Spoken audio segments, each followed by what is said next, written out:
Welcome to this explainer. Today, we're diving straight into the really fascinating world of artificial intelligence to look at the unsung hero behind every great predictive model. I always like to think of machine learning kind of like a massive high-tech refinery. You can't just pump unrefined crude oil into a sports car and expect it to win a race, right? Obviously not. You've got to aggressively refine it first. Well, in the data science world, that vital refinery process has a name. It's called feature engineering. So that brings us to the big question. How do machine learning models actually understand our incredibly messy world? Well, the hard truth is, raw data is a heavily flawed material. It's full of holes, chaotic inconsistencies, and formats that a computer simply cannot process out of the box. Before an algorithm can learn a single thing, that raw, unpolished data absolutely must undergo rigorous trials and mathematical transformations to become actual predictive power. Okay, let's map out our journey through the data processing plant today. We're going to cover 1. What is feature engineering? 2. Why refine your data? 3. Core processes and steps? 4. Common techniques in action? And finally, 5. Tools of the trade. All right, let's jump right into section 1. What is feature engineering? From messy to meaningful. Okay, so absolutely everything downstream in a machine learning pipeline relies on getting this initial step right.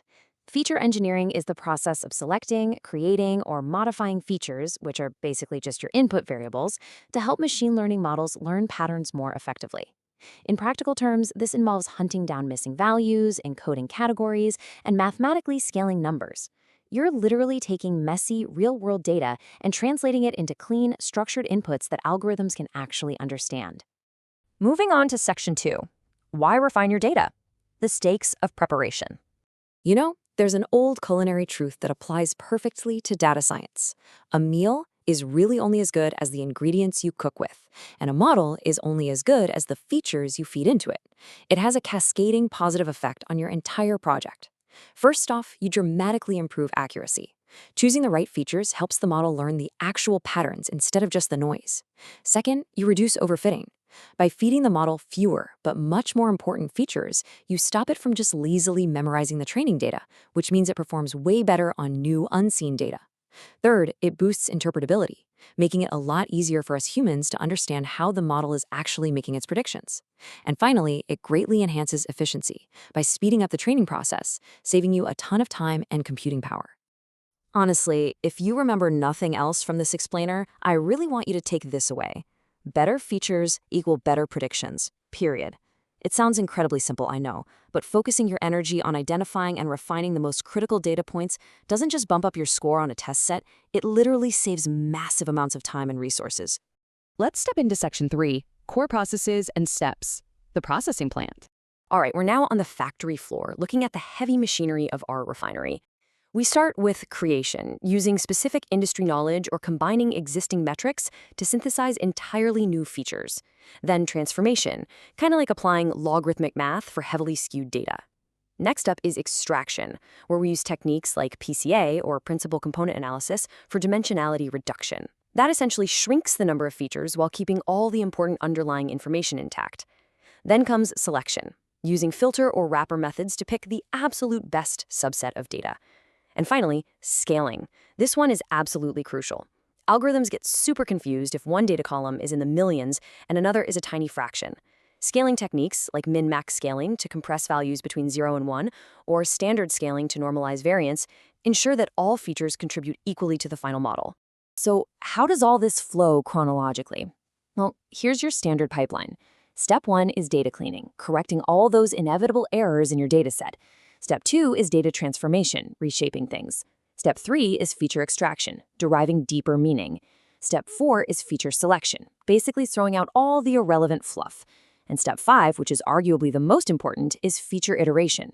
You don't just build this factory pipeline once. You continuously refine, add, or remove features based on how the model is performing in real time. Now for section 4, common techniques in action, the machinery at work. Let's watch this machinery directly at work, starting with a classic problem. Machine learning algorithms are brilliant at math, but they're honestly terrible at reading text categories. If you give a model the words red, blue, and green, it has no idea what to do with them. It needs strict numerical signals.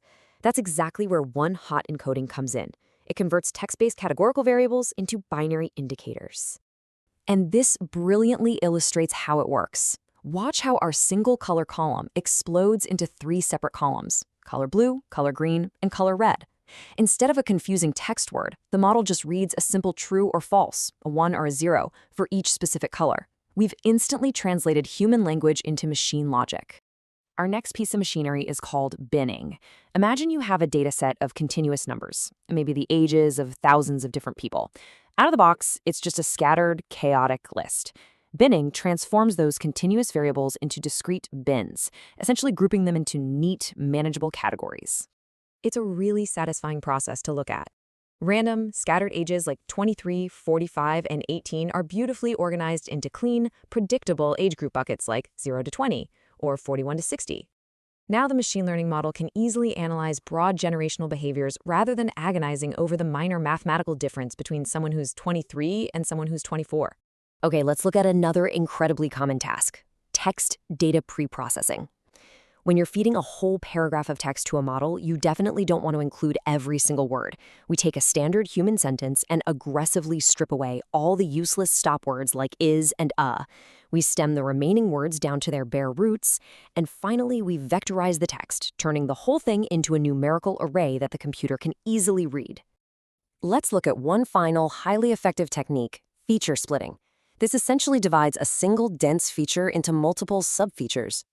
I want you to imagine trying to parse a massive, tangled string of address data. To a machine, a full string like 123 Elm Street, Springfield 12345 is just one long, confusing block of characters. But look at how feature splitting instantly solves this problem. We take that full address and neatly slice it into 3 brand new columns: street, city, and zip code. By extracting these into their own distinct columns, you hand the machine learning model exactly what it needs to instantly start finding regional patterns based purely on a specific city or a specific zip code.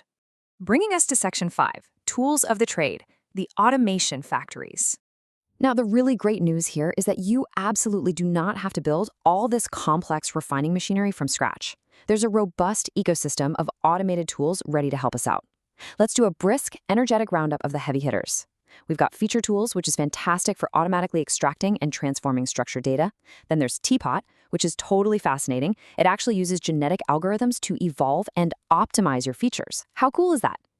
Data Robot is a powerhouse for automating entire machine learning workflows. For those who aren't programmers, Alteryx is incredible because it offers a highly visual drag-and-drop interface to build these pipelines effortlessly.